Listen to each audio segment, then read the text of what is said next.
Voilà, comme ça, il n'y a pas de problème. Ok, je laisse ouvert le cours, comme ça, il n'y a pas de problème non plus. Et on peut directement rentrer. Ok, bon, alors on va commencer. Alors, euh, la paracha de la semaine, évidemment, la paracha de Béchalach, parle du passage de la mer Rouge. Donc ça, c'est une évidence.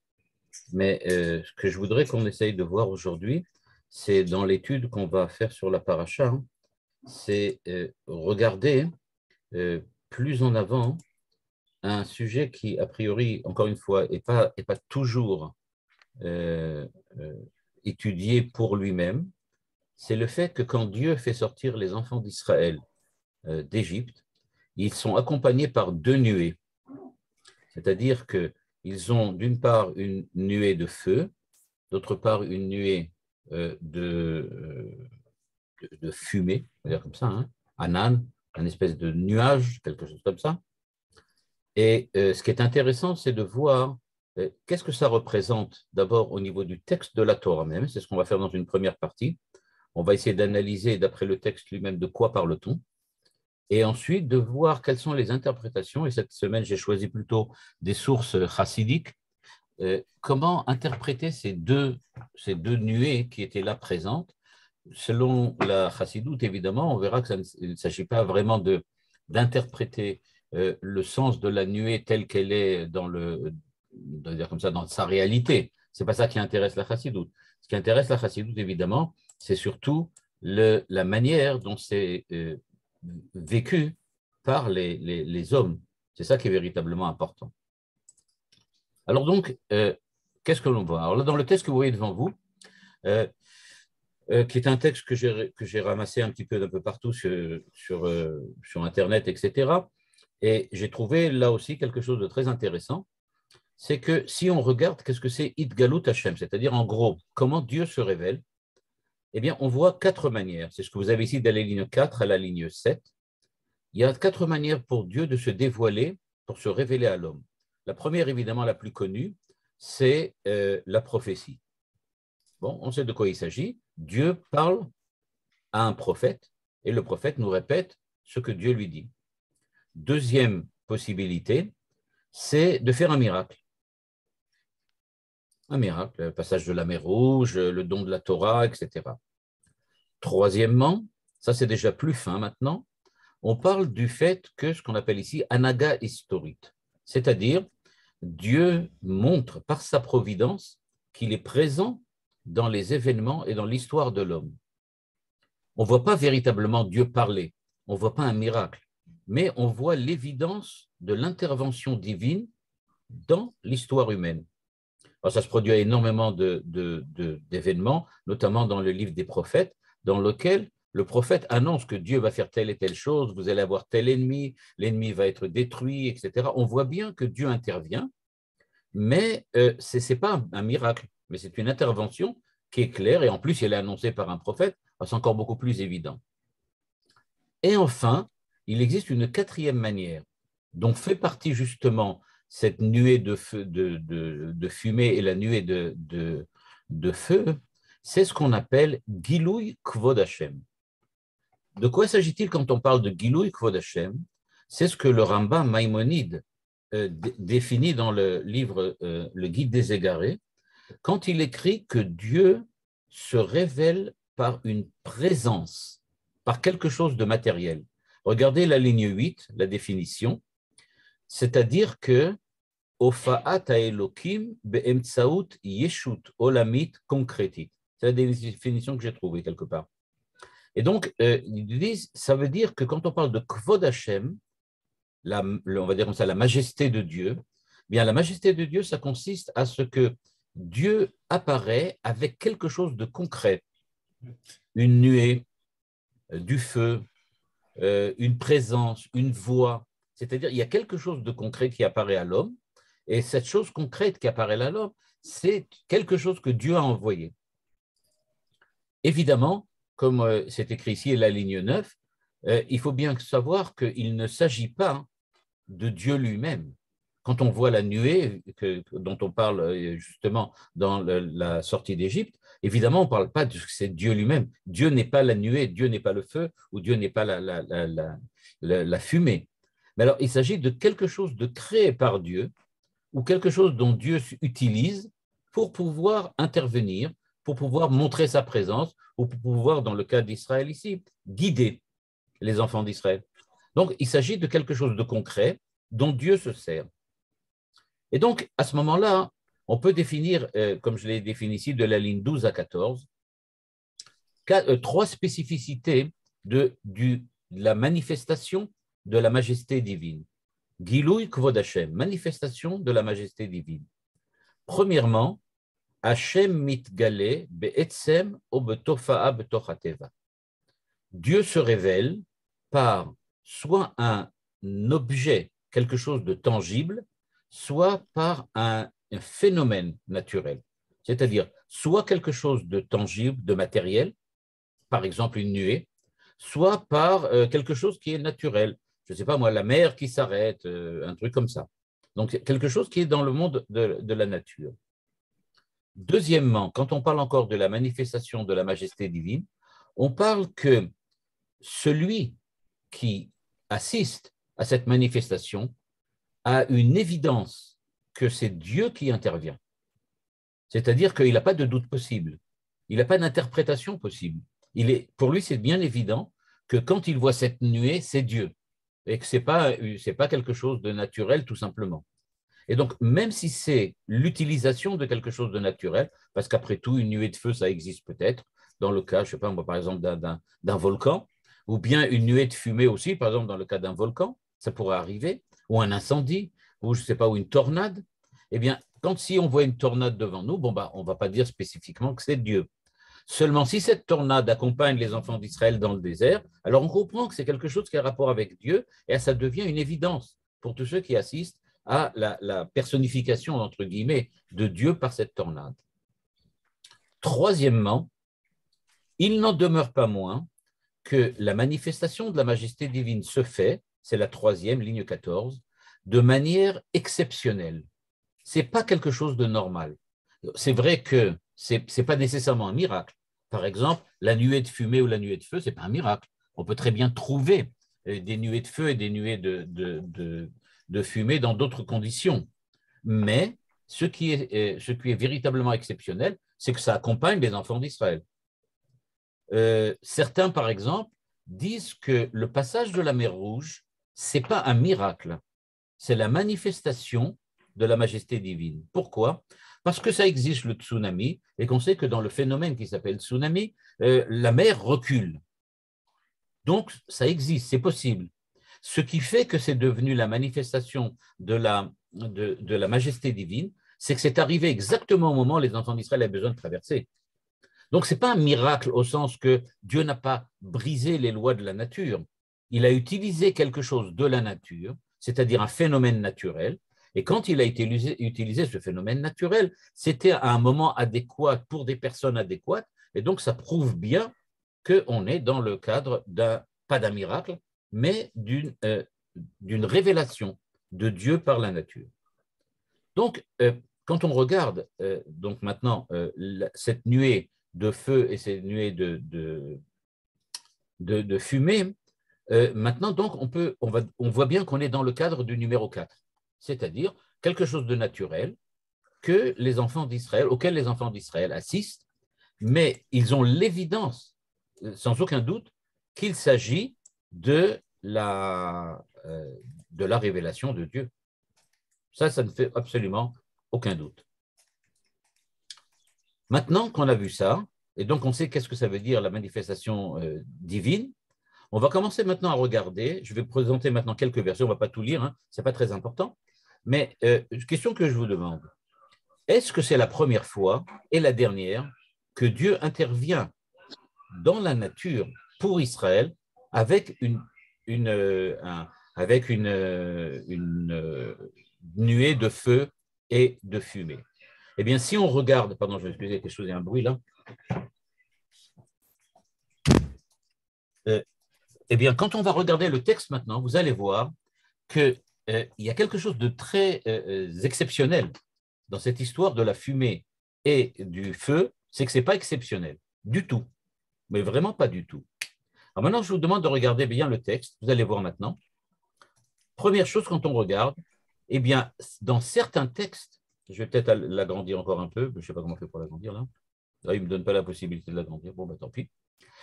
Eh bien, dans certains textes, ils apparaissent à la fois le feu et la fumée. Par exemple, au moment d'Abraham, il est écrit que quand Dieu va signer l'alliance Brit Ben Abetarim, on voit apparaître Vaï Ine, ligne 18, Tanur Hashan Velapid Esh.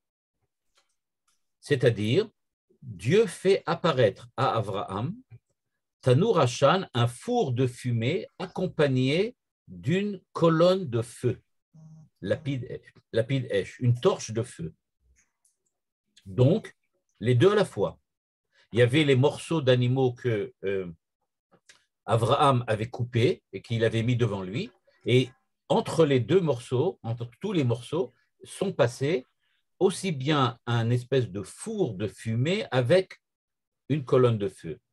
Au moment où Dieu se révèle, livre de Shemot, aux enfants d'Israël, sur le mont Sinaï, il y avait un anan, un nuage, une fumée qui enveloppait l'ensemble du mont Sinaï.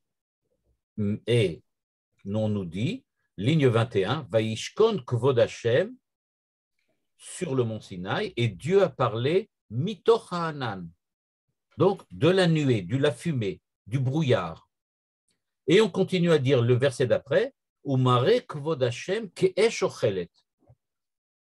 C'est-à-dire, il y avait une nuée, il y avait une espèce de fumée, j'appelle ça de la fumée, mais on pourrait très bien dire que c'est une nuée tout simplement. Donc, il y avait une nuée, un nuage, un brouillard, et donc il y avait un brouillard, mais il y avait aussi du feu en même temps. Dans certains versets, il y a écrit Allah Hashan be'apo ve'esh mipiv. Dans son nez, il y a Hashan, de la fumée, mais il y a esh mipiv, et du feu qui vient de la bouche. Donc, on voit que tous les versets là que j'ai cités maintenant, et ça suffit, on va voir la suite, on voit que la fumée est accompagnée avec du feu, ou le feu est accompagné avec de la fumée. Le dernier verset, quand Yecheskel voit la vision prophétique la plus importante que l'on a, c'est-à-dire la vision de Dieu qui vient avec le char, eh bien, dans cette truc, il dit Anan gadol ve'esh mitlakachat, une grande fumée avec au milieu du feu. Donc, les deux interviennent en même temps. Par contre, ça arrive aussi qu'il n'y a que du feu. Par exemple, au moment du buisson ardent, Moshe ne voit que du feu. Quand on parle des enfants d'Israël, on nous dit qu'il y avait la nuit une nuée de feu, pas une nuée de fumée.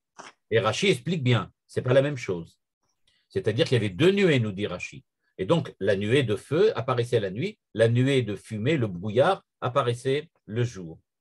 Yeshayahu nous parle que Dieu s'est révélé, Venogaesh le avalayla, avec du feu pendant la nuit. Et il continue en disant, Ine Hashem baesh yavo, Dieu viendra avec du feu. Donc, on voit bien apparaître du feu, mais tout seul, absolument tout seul. Inversement, il y a d'autres versets qui nous disent que quelquefois, c'est seulement la nuée, c'est-à-dire le nuage, le brouillard qui apparaît, mais sans feu. Par exemple, avec Aaron. Ensuite, il y a d'autres passages encore. Dieu dit à Moshe Rabbeinu, quand tu voudras que je te parle, je viendrai dans une nuée te parler. Et voici qu'il y avait une nuée qui était sur le Mishkan, etc. Ligne de 9 à 15. Je vous enverrai le texte après, comme ça vous pourrez voir exactement tous les versets et peut-être les relire dans leur contexte pour voir de quoi il s'agit. Quoi qu'il en soit, on voit donc qu'il y a trois possibilités. Ou bien un nuage, un brouillard, ou bien du feu, ou bien les deux à la fois. Quand on regarde les versets, on voit apparaître quelque chose aussi d'intéressant. Quand le prophète ou la Torah nous raconte qu'il y a eu une révélation divine avec du feu et avec un nuage, avec une fumée, eh bien, il parle très souvent de deux choses. Au sujet de la fumée, eh bien, ou du brouillard, on parle ou bien de la dissimulation et de l'obscurcissement. il y avait une grande fumée, on ne voyait rien, et brusquement la parole de Dieu est apparue. Ou bien il parle, par exemple, de l'eau, c'est-à-dire que cette fumée va donner une pluie, va donner un fleuve, etc. C'est-à-dire qu'il fait le rapprochement, en général les prophètes font le rapprochement entre le fait que la nuée va donner un phénomène qui est rattaché avec de l'eau. Par contre, quand on parle du feu, eh bien, il y a aussi deux possibilités. Ou bien il s'agit du feu qui brûle, c'est-à-dire la colère, la destruction, ou bien il s'agit du feu qui éclaire. Par exemple, la nuée pendant la nuit, elle éclaire. C'est-à-dire, ou bien on parle de la destruction du fait de l'incendie, ou bien on parle de la lumière, c'est-à-dire de l'éclaircissement, de la révélation, de la majesté divine, etc. Donc, en fait, on voit bien que la Torah, pardon, pas les Chachamim, mais la Torah et les prophètes n'utilisent pas la symbolique du feu et de la fumée de manière, on va dire comme ça, au hasard, de manière hasardeuse. Mais ils ont véritablement l'intention de dire ce qu'ils disent en utilisant chaque fois ce qu'ils veulent. Quand ils veulent parler de la destruction, ils utilisent le feu. Quand ils veulent parler du fait que Dieu est toujours transcendant, dissimulé, alors ils utilisent le brouillard, la dissimulation, etc. Donc, voilà, on a fait, on peut dire comme ça, l'état des lieux. On sait qu'il y a donc du feu, on sait qu'il y a une nuée de fumée, on sait qu'en général, la fumée s'est rattachée avec la dissimulation et l'eau, alors que le feu est rattaché avec la lumière et la destruction. Maintenant, quelle est la relation entre les deux? Puisqu'il y a à la fois tout seul et à la fois en même temps, dans quel cas et pourquoi on voit apparaître les deux? Eh bien, dans le cas de notre Parashat Hashavua, c'est-à-dire de la Parashat de Béchalach, ce qui est intéressant de remarquer, c'est qu'il y a en fait deux manières d'interpréter ce qui s'est passé. Rashi nous dit, c'est la ligne 26, il nous dit Amud esh haya meir lifnei hamachane bekol halayla ve'amud anan nasa le'acharehem ve'ifsik ben machane Israël le machane Mitzrayim.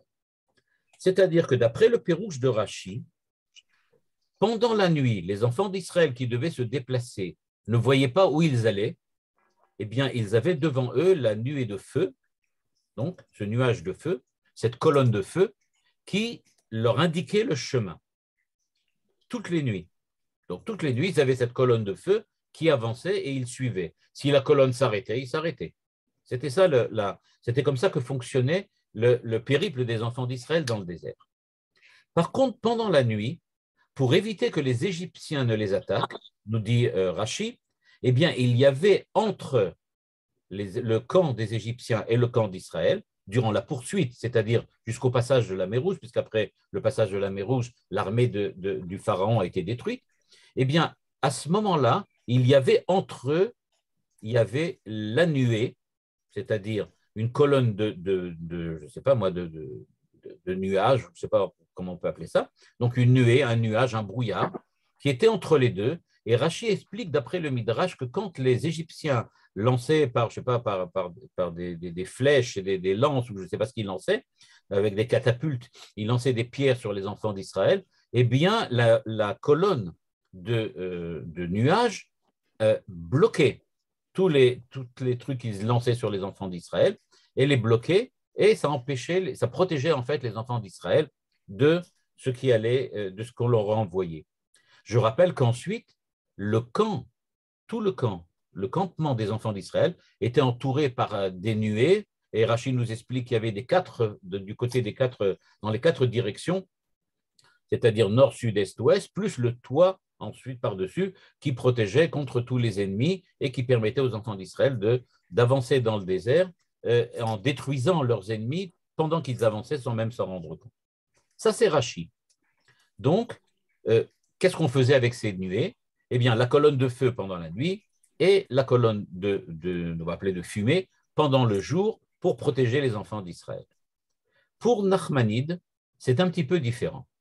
Nachmanide nous dit en fait, les deux colonnes étaient en même temps liées et elle suivait les enfants d'Israël. Elle n'indiquait pas le chemin, comme disait Rachid, mais elle protégeait les enfants d'Israël pendant le périple. C'est-à-dire, il nous dit, je lis à la ligne 29, il dit donc, Shne ananim alchou mechore Israël, דהיינו שהפסיק בין מחנה מצרים למחנה ישראל עמוד אש וענן, וכך היה הסדר, ישראל, עמוד אש, עמוד ענן, מצרים. C'est-à-dire, pensait le Nachmanide, qu'il n'y avait pas un rôle particulier pendant le jour ou pendant la nuit, mais c'était tout le temps ensemble. C'est-à-dire que quand les enfants d'Israël se déplaçaient, entre eux et les Égyptiens, il y avait deux colonnes. Une colonne de lumière, pardon, une colonne de feu qui les éclairait aussi pendant la nuit, et une colonne de fumée qui les protégeait. Mais la colonne de fumée ne disparaît pas la nuit, et la colonne de feu ne disparaissait pas pendant le jour. Elle était là tout le temps. Mais il y en avait une qui avait plutôt une fonctionnalité, une utilité pendant le jour. C'était la colonne de fumée qui protégeait les enfants d'Israël, alors que pendant la nuit, c'était plutôt la colonne de feu qui leur donnait un éclairage durant la nuit. OK. Est-ce que maintenant, on peut essayer de déterminer, donc on sait, ça j'ai simplement ramené pour vous dire que, en fait, dans ces colonnes-là, ce n'était pas évident. Ce qui est intéressant, je m'arrête juste une petite parenthèse avant juste de continuer, ce qui est vraiment intéressant là, c'est que, en fait, on est en train de parler du sexe des anges là. C'est-à-dire que franchement, il s'agit d'un miracle, il s'agit de quelque chose d'exceptionnel. Mais on voit que les Chachamim, Rashi, Ramban, le Midrash, rentrent vraiment dans les détails d'essayer de comprendre mais qu'est-ce qu'il y avait là-bas. C'est vrai que c'est quelque chose d'exceptionnel. On pourrait très bien dire qu'est-ce que ça peut nous faire tout ça, hein, au fond grosso modo. OK, que ça soit comme ça ou comme ça, pourquoi? Mais on va voir tout de suite maintenant que c'est plus important que cela et que ça a une signification beaucoup plus profonde. Regardez maintenant ce que le texte, si on fait le rapprochement entre ce que nous sommes en train d'étudier, c'est-à-dire la colonne de feu et la colonne de fumée au moment où les enfants d'Israël sortent d'Égypte, et un autre événement qui a priori n'a pas de rapport du tout, c'est au moment où les enfants d'Israël terminent de construire le tabernacle, on voit apparaître encore une fois la fumée, le feu, en même temps, une colonne, un nuage qui vient et qui, en fait, enveloppe le tabernacle. Et quand on regarde les deux versets qui parlent, d'une part, de ce qui s'est passé à la sortie d'Égypte au moment où Dieu se révèle sur le mont Sinaï, et d'autre part, au moment où Dieu apparaît sur le tabernacle, vous allez voir qu'il y a maintenant deux versets strictement équivalents. Ça va nous indiquer qu'en fait, quand on a parlé de colonne de feu et de colonne de nuée, on ne se rend pas compte que c'est on va dire comme ça, une symbolique récurrente dans la Torah, et que ce n'est pas une symbolique, c'est une réalité. Moi, j'appelle ça une symbolique parce que je lis un texte. Donc, pour moi, ça ressemble à un symbole. Mais pour la Torah nous raconte quelque chose qui s'est vraiment produit. Or, quand la Torah nous raconte ce qui s'est produit, elle nous dit, les enfants d'Israël sont sortis avec du feu et avec un brouillard. Mais ce feu et ce brouillard apparaissent encore une fois sur le mont Sinaï et encore une fois sur le tabernacle. Regardez maintenant les deux versets qui sont dans le tableau qui est devant vous. Quand on regarde maintenant le mont Sinaï, il est écrit « Vayecha sa'anan et tahar ». La nuée a enveloppé la montagne, le mont Sinaï. Parallèlement, quand on parle du tabernacle, dans le chapitre 40, il est écrit « Vayechas ha'anan et Ohel Moed ». La même chose. Le Ohel Moed, le tabernacle, a été enveloppé par un nuage, par une nuée. Ensuite, il est écrit, je lis maintenant, passe à la deuxième ligne, il est écrit au sujet du mont Sinaï, Vaishkon Kvod Hashem alar Sinaï. Et la majesté de Dieu a résidé, était présente sur le mont Sinaï. De la même manière, et parallèlement, il est écrit, ou Kvod Hashem alet Mishkan. Et la majesté de Dieu a rempli le Mishkan. On a l'impression que c'est exactement pareil. Ensuite, on continue. Et donc, durant 6 jours, la nuée a enveloppé le mont Sinaï. Au sujet du tabernacle, il est écrit Ki anan Hashem ala Mishkan Yomam. Tous les jours, venait cette nuée sur le Mishkan. Enfin, Vayikra el Moshe bayom hashvi'i mitoch anan. Et on nous dit que de cette nuée, de ce brouillard, brusquement une voix a surgi et elle a interpellé Moshe pour lui demander de venir. Et de la même manière, dans le Mishkan, il y a une nuée qui enveloppe le Mishkan, qui enveloppe le tabernacle, et de temps en temps, Vayikra el Moshe. De là, on entend une voix qui appelle Moshe. Mais maintenant, renversement de situation, jusqu'à présent, on parlait donc d'une nuée, d'un brouillard, d'une fumée qui enveloppait le Mishkan ou qui enveloppait le mont Sinaï. Mais brusquement, le texte nous dit Umare kvod Hashem ke'esh ochelet berosh ha'ar. Mais avec cette nuée, donc avec ce brouillard, avec cette fumée, il y avait un feu dans lequel résidait kvod Hashem, la majesté divine. C'est-à-dire que la majesté divine résidait dans un feu, mais résidait aussi dans la nuée. Et de la même manière, quand on regarde ce qui se passe au niveau du Mishkan, Anan Hashem ala Mishkan Yomam, il y a bien un Anan autour qui enveloppe, c'est-à-dire une nuée qui enveloppe le Mishkan, mais Esh Tiyeh Lailabo, mais il faut qu'il y ait du feu la nuit. C'est-à-dire, en fait, conclusion, ce qui se passe, c'est que il y a, ligne 3, à Anan Mastir ou Mechase et Esh Betocho. En fait, quand on parle d'une nuée de feu et d'une nuée et une nuée et un brouillard, on va dire comme ça, d'une fumée, ou qu'on parle qu'il y a quelque chose qui a enveloppé le Mishkan, qui était une espèce de fumée et qu'il y avait un feu, dans les deux cas, on parle toujours que ce que l'on voit, a priori, c'est la fumée, ce qui est à l'intérieur, c'est le feu. Et pourquoi? Regardez par exemple ce qui se passe avec le Mishkan, ligne 3. Velo yachol Moshe lavo elo el moed. Moshe ne peut pas s'approcher du Ohel Moed. Pourquoi? Kishachan alav anan. Parce qu'il y avait la fumée autour. Mais alors, qu'est-ce que ça veut dire qu'il y avait la fumée? Ou Kuvod Hashem ila et Mishkan. Et donc, Kuvod Hashem, c'est-à-dire le feu, comme on l'a vu, avait rempli le Mishkan. À l'extérieur, il y avait la résidence, résidée, posée.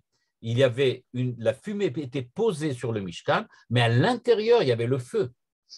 C'est-à-dire donc, on se trouve qu'il y a d'une part Kvod Hashem, la majesté divine qui se révèle par le feu, mais il est protégé, ce feu, par une fumée à l'extérieur. Et donc, l'idée qu'on a maintenant, c'est que la fumée vient protéger le feu, ou vient protéger l'homme du feu, ou bien c'est quelque chose avec du feu dans la fumée. Et donc, ce que l'on voit, c'est que peut-être qu'il ne faut pas comprendre la Torah quand elle nous dit qu'il y avait deux nuées, une de feu et une de brouillard et de fumée. Il ne faut pas les comprendre comme deux choses complètement séparées, mais comme quelque chose qui va toujours ensemble. Quand il y a du feu, il y a de la fumée. Comme on dit chez nous, il n'y a pas de fumée sans feu. C'est-à-dire qu'il y avait le feu, mais le feu était à l'intérieur de la fumée. Et toutes les deux marchaient ensemble. Pendant la nuit, le feu était tellement fort qu'il apparaissait à travers la fumée, et donc on voyait la nuit grâce au feu qui était à l'intérieur. Pendant la journée, le feu disparaissait parce qu'il était en fait enveloppé dans le brouillard, dans ce qui est la fumée. Regardez maintenant encore une fois, ligne 6, le petit tableau. Dans ce tableau, qu'est-ce que vous voyez? Il est écrit que Ve'Hashem olech lifnehem yomam be'amud anan ve'layla be'amud esh. Le jour, il y a le brouillard, la fumée, et la nuit, il y a le feu. De la même manière, quand on regarde le Mishkan, Vayechas Hashem et Ohel Moed ukvod Hashem alei et Mishkan, ki anan Hashem ala Mishkan yomam ve'esh tiyeh laila bo. C'est-à-dire, on vient bien dire que dans les deux cas, eh bien, il y a les deux à la fois. dans le Mishkan, il y a à la fois le feu à l'intérieur et la fumée à l'extérieur. Et de la même manière, on va dire maintenant que les deux nuées, les deux colonnes, ben en fait, ce n'en sont qu'une. D'après le texte de la Torah, il semble donc montrer que c'est qu'une seule colonne, une colonne de feu qui donne de la fumée autour. Et donc, c'est pour ça que ça avance en même temps et sont toujours accompagnés. Et donc, ça mettrait peut-être un peu à mal l'explication de Rashi, parce que Rashi nous dit qu'il y avait la colonne du feu pendant le jour, la colonne de la nuit pendant la nuit, et qu'ils étaient dispersés comme ça, une devant, une derrière. Là, maintenant, ça serait plutôt comme le Ramban. Les deux colonnes sont à la fois, mais elles sont toujours ensemble, c'est-à-dire qu'il y a de la fumée autour du feu ou du feu dans la fumée. Voilà, tout ça jusqu'à présent, c'était pour essayer de voir de quoi on parle, c'est l'état des lieux. On parle donc de fumée, de feu, et on parle donc d'une colonne qui serait ou bien deux, comme dit Rashi, ou bien comme le texte le semble le souligner, ou peut-être nous le soumettre, eh bien, il s'agit d'une seule colonne qui est de feu avec de la fumée autour. Maintenant, on va passer à la deuxième volet. OK, on sait de quoi on parle, plus ou moins. Maintenant, on va essayer de comprendre. Est-ce que ça a un sens? C'est-à-dire, on va voir maintenant comment l'école chassidique, et quand je parle de l'école chassidique, je ne parle pas du chassidisme du 12e, 13e siècle, c'est-à-dire le chassidisme de Rabbi Yehuda Chassid, mais je parle du chassidisme moderne, c'est-à-dire les élèves du Baal Shem Tov. C'est-à-dire qu'on parle donc fin du 18e jusqu'à nos jours. Donc, le Baal Shem Tov, c'est à peu près la fin du 18e, 1750 à peu près, quelque chose comme ça. Eh bien, donc 18e, 19e, 20e jusqu'à aujourd'hui, c'est-à-dire la Chassidoute, Lubavitch, Gour, etc. Comment interprète-t-on et comment comprend-on dans la Chassidoute cette idée ou cette notion de nuée, de feu, nuée de fumée? On va commencer donc, j'ai apporté plusieurs textes. Vous allez voir que tous tournent plus ou moins autour de la même idée, mais ce qui est intéressant, c'est de voir comment les maîtres du chassidisme vont réussir à donner au texte même de la Torah une interprétation qui correspond à leur manière de voir, c'est-à-dire d'une manière chassidique, de voir la vie et l'existence du juif face à Dieu, face à la Torah, face aux hommes. C'est-à-dire que la chassidoute essaye de montrer, de donner à l'homme un espèce de mode de vie, une manière d'être.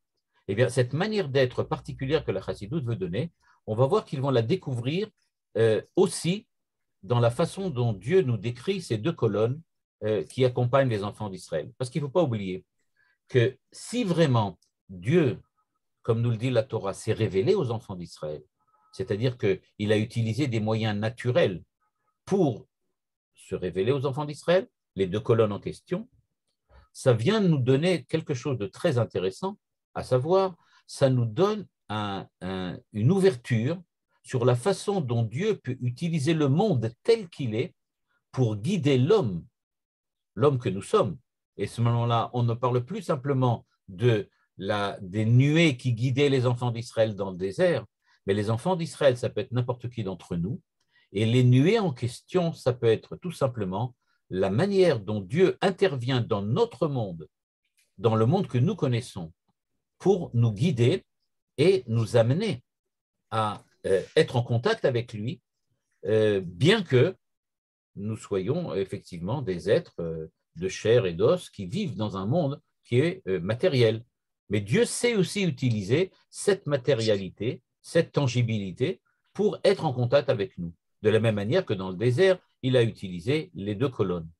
Et donc, ce que vont essayer de faire la chassidoute, c'est de nous montrer qu'il existe une dimension colonne de feu et colonne de fumée aussi dans l'existence quotidienne du juif qui essaye de servir Dieu. Donc, ce qu'on va voir maintenant, c'est où sont les colonnes on va dire comme ça, dans notre quotidien. Où est-ce qu'on rencontre des colonnes comme ça?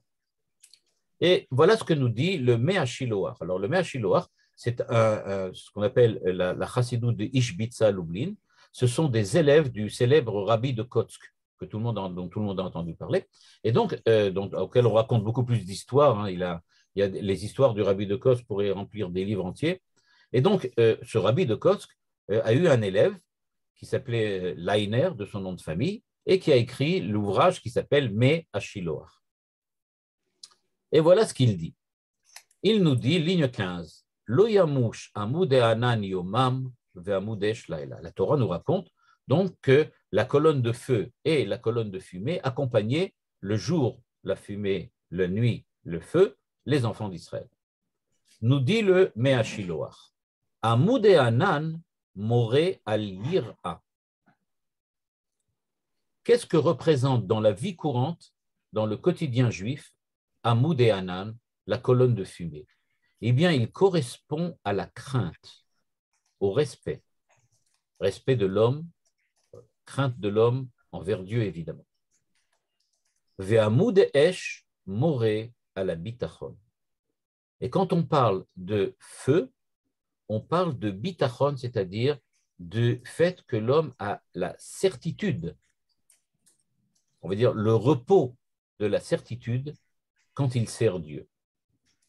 On comprend tout de suite maintenant le rapprochement qu'on peut faire avec ce qui s'est passé dans le désert.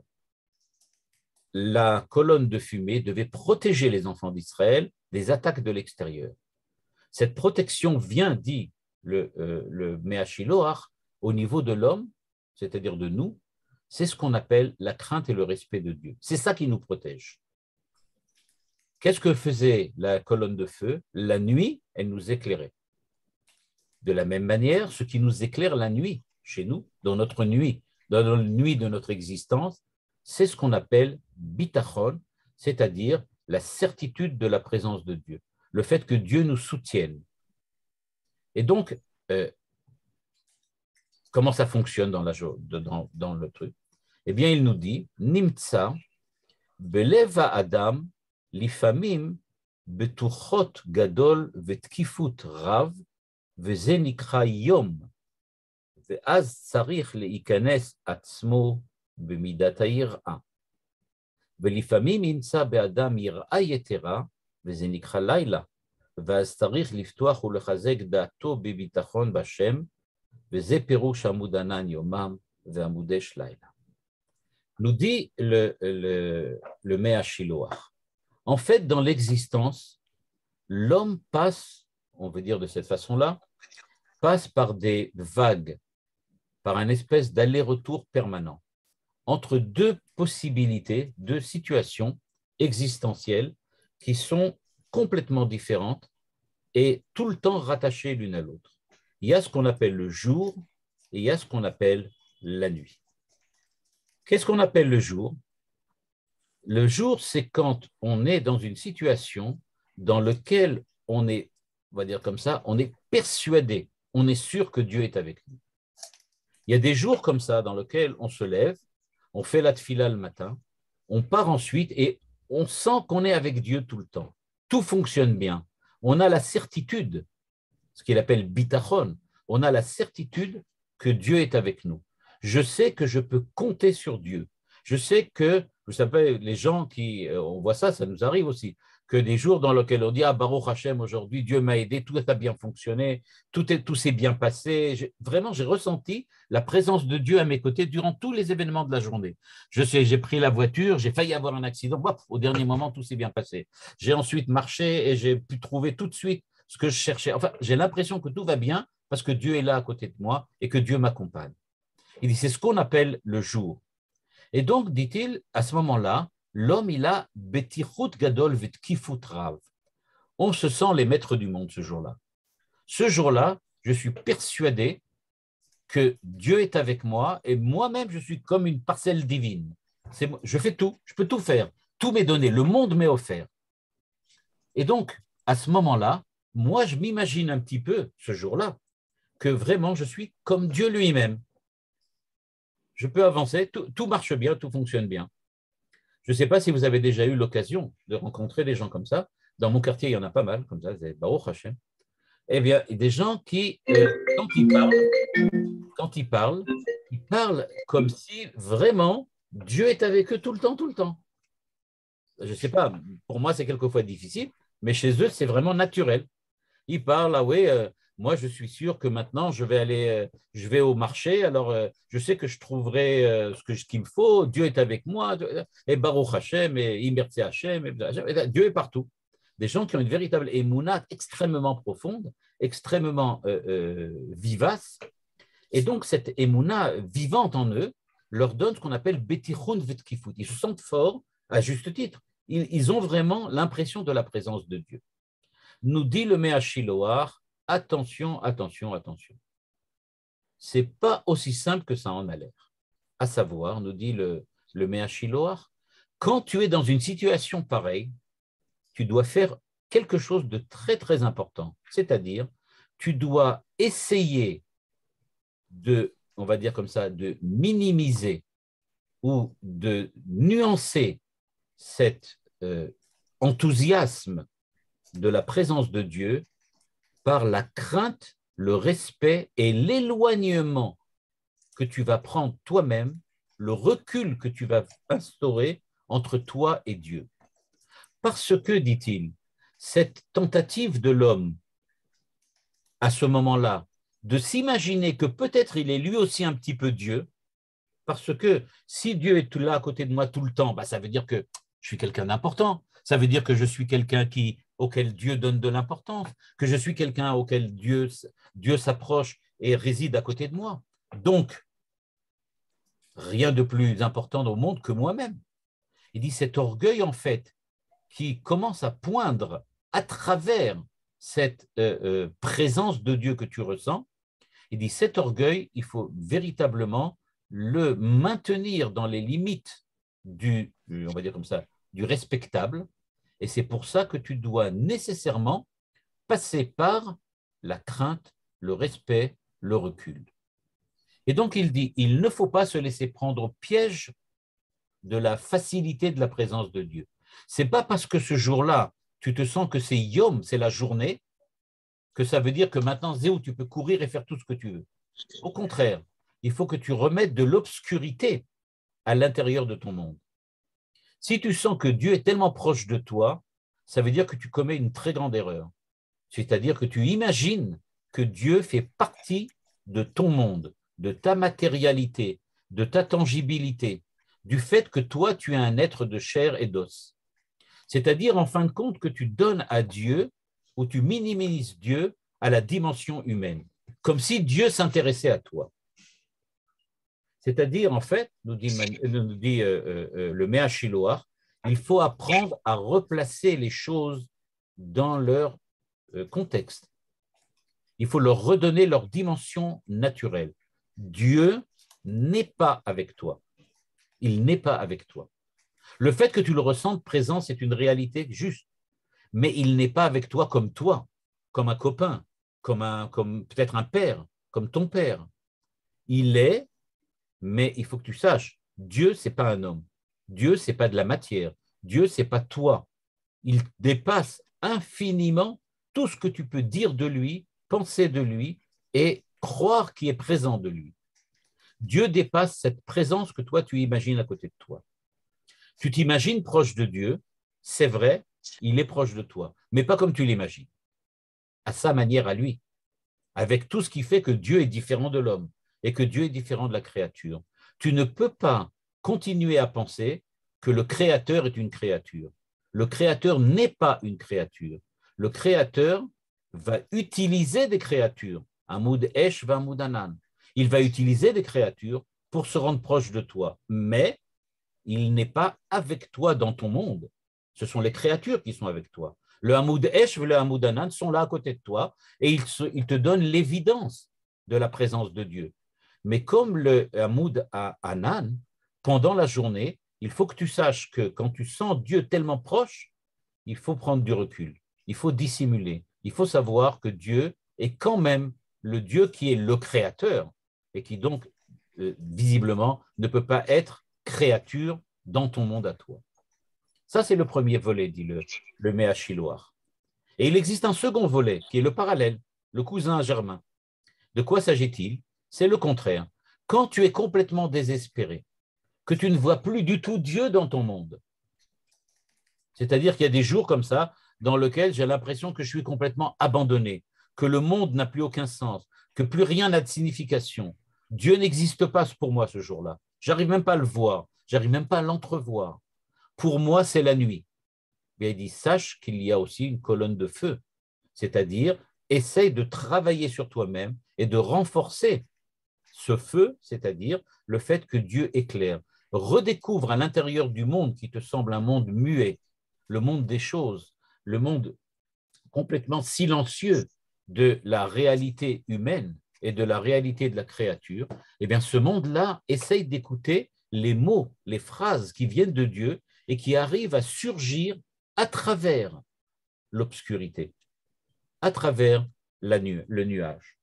Et donc, dit le Méachiloar, dans ces deux situations-là, un petit peu comme quelqu'un qui serait bipolaire, des jours, il est en une euphorie, Dieu est là à côté de moi, il fait tout. D'autres jours, il est complètement déprimé, il n'y a rien qui peut me sortir de l'obscurité dans laquelle je suis. Eh bien, dans ces deux cas-là, il y a des réactions à avoir. Il faut une colonne de feu pour les jours de désespoir et une colonne de fumée pour essayer de nuancer et de diminuer un petit peu cet enthousiasme, on va dire comme ça, de refroidir un petit peu cette force, cette chaleur et cet enthousiasme des jours où on est sûr que Dieu est présent avec nous.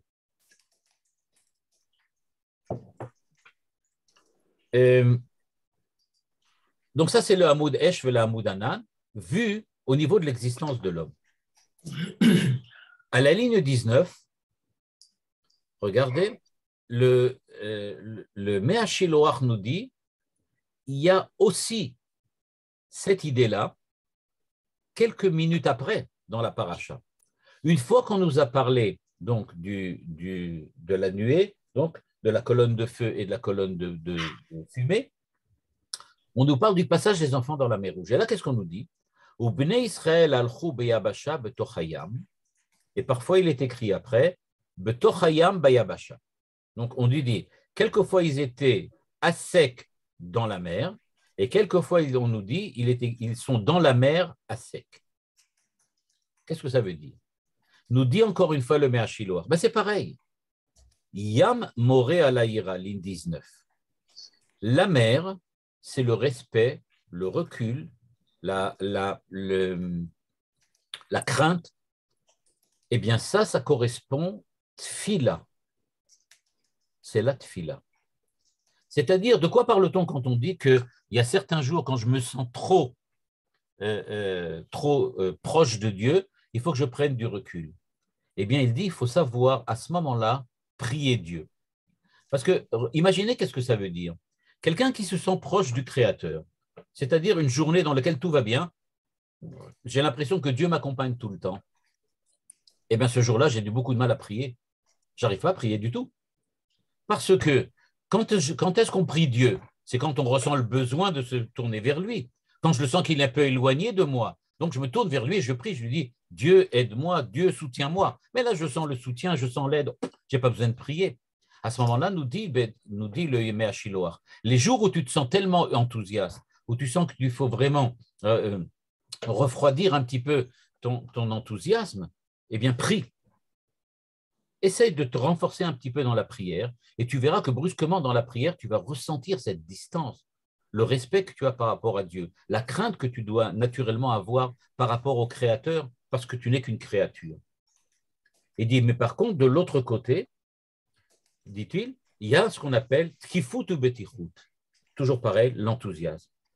Et donc, nous dit le Méachiloach, si maintenant quelqu'un prie Dieu